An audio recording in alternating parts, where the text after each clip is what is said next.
పరిశుద్ధ గ్రంథము నుండి పాత నిబంధన గ్రంథము ఆదికాండము 38వ అధ్యాయము. ఆ కాలమందు యూదా తన సహోదరులను విడిచి హీరా అను ఒక అదుల్లామీయుని యొద్ద ఉండుటకు వెళ్ళెను. అక్కడ షూయా అను ఒక కనానీయుని కుమార్తెను యూదా చూచి ఆమెను తీసుకొని ఆమెతో పోయెను. ఆమె గర్భవతి అయి కుమారుని కనగా అతడు వానికి ఏరు అను పేరు పెట్టెను. ఆమె మరల గర్భవతి అయి కుమారుని కని వానికి ఓనాను అను పేరు పెట్టెను. ఆమె మరల గర్భవతి అయి కుమారుని కని వానికి షేలా అను పేరు పెట్టెను. ఆమె వీని కనినప్పుడు అతడు కరీబులో నుండెను.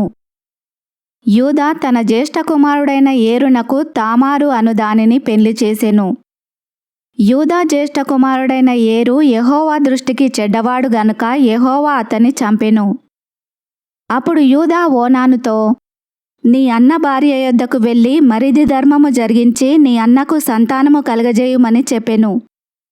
ఓనాను ఆ సంతానము తనది కానేరదని ఎరిగి ఆమెతో పోయినప్పుడు తన అన్నకు సంతానము కలగజేయకుండునట్లు తన రేతస్సును నేలను విడిచెను. అతడు చేసినది యెహోవా దృష్టికి చెడ్డది గనుక ఆయన అతని కూడా చంపెను. అప్పుడు యూదా ఇతడు కూడా ఇతని అన్నవలే చనిపోవునేమో అనుకొని, నా కుమారుడైన షేలా పెద్దవాడగు వరకు నీ తండ్రి ఇంట విధవరాలుగా నుండుమని తన కోడలైన తామారుతో చెప్పెను. కాబట్టి తామారు వెళ్ళి తన తండ్రి ఇంట నివసించెను. చాలా దినములైన తర్వాత షూయా కుమార్తె అయిన యూదా భార్య చనిపోయెను. తర్వాత యూదా దుఃఖ నివారణ పొంది అదుల్లామీయుడైన హీరా అను తన స్నేహితునితో తిమ్నాతునకు తన గొర్రెబొచ్చు కత్తిరించు వారి యొద్దకు వెళ్ళెను. దాని మామ తన గొర్రెల బొచ్చు కత్తిరించుటకు తిమ్నాతునకు వెళ్ళుచున్నాడని తామారునకు తెలుపబడెను. అప్పుడు షేలా పెద్దవాడైనప్పటికీ తాను అతనికి ఇయ్యబడకుండుట చూచి తన వైధవ్య వస్త్రములను తీసివేసి ముసుగు వేసుకొని శరీరమంతయు కప్పుకొని తిమ్నాతునకు పోవు మార్గములో నుండు ఏనాయిము ద్వారమున కూచుండగా యూదా ఆమెను చూచి ఆమె తన ముఖము కప్పుకొనినందున వేష అనుకొని ఆ మార్గమున ఆమె దగ్గరకు పోయి ఆమె తన కోడలని తెలియక నీతో పోయేదను రమ్మని చెప్పెను. అందుకామె నీవు నాతో వచ్చిన ఎడల నాకేమి ఇచ్చెదవని అడిగెను.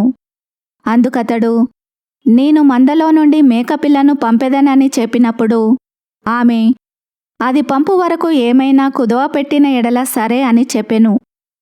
అతడు నేను నీ యొద్ద ఏమి కుదవ పెట్టవలనని అడిగినప్పుడు ఆమె నీ ముద్రయు దాని దారమును నీ చేతికర్రయు నని చెప్పెను. అతడు వాటిని ఆమెకిచ్చి ఆమెతో పోయెను. ఆమె అతని వలన గర్భవతి ఆయెను. అప్పుడు ఆమె లేచిపోయి తన ముసుగు తీసివేసి తన వైధవ్య వస్త్రములను వేసుకొనెను. తర్వాత యూదా ఆ స్త్రీ యొద్ద నుండి ఆ కుదువను పుచ్చుకొనుటకు తన స్నేహితుడగు అదుల్లామీయుని చేత మేకపిల్లను పంపినప్పుడు ఆమె అతనికి కనబడలేదు. కాబట్టి అతడు మార్గమందు ఏనాయీము నొద్ద నుండిన ఆ వేష ఎక్కడనున్నదని ఆ చోటి మనుషులను అడగగా వారు ఇక్కడ వేష యవతియు లేదని చెప్పిరి. కాబట్టి అతడు యూదా యొద్దకు తిరిగి వెళ్ళి ఆమె నాకు కనబడలేదు, మరియు ఆ చోటి మనుష్యులు ఇక్కడికి వేష యవతియు రాలేదని చెప్పిరని అనినప్పుడు యూదా మనలను అపహాస్యము చేసెదరేమో, ఆమె వాటిని ఉంచుకొననేమో, ఇదిగో నేను ఈ మేకపిల్లను పంపితిని, ఆమె నీకు కనబడలేదు అనెను. రమారమి 3 నెలలైన తర్వాత నీ కోడలగు తామారు జారత్వము చేసెను. అంతేకాక ఆమె జారత్వము వలన గర్భవతి అయినదని యూదాకు తెలుపబడెను. అప్పుడు యూదా ఆమెను బయటికి తీసుకొని రండి, ఆమెను కాల్చివేయవలెనని చెప్పెను.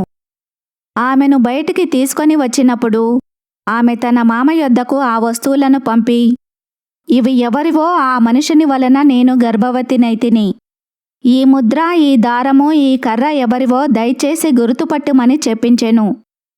యూదా వాటిని గుర్తుపట్టి నేను నా కుమారుడైన షేలాను ఆమెకు ఇయ్యలేదు గనుక ఆమె నాకంటే నీతిమంతురాలని చెప్పి మరి ఎప్పుడునూ ఆమెను కూడలేదు. ఆమె ప్రసవకాలమందు కవలవారు ఆమె గర్భమందుండిరి. ఆమె ప్రసవించుచున్నప్పుడు ఒకడు తన చెయ్యి బయటికి చాచెను గనుక మంత్రసాని ఎర్రనూలు తీసి వాని చేతికి కట్టి, ఇతడు మొదట బయటికి వచ్చెనని చెప్పెను. అతడు తన చెయ్యి వెనుకకు తీసినప్పుడు అతని సహోదరుడు బయటికి వచ్చెను.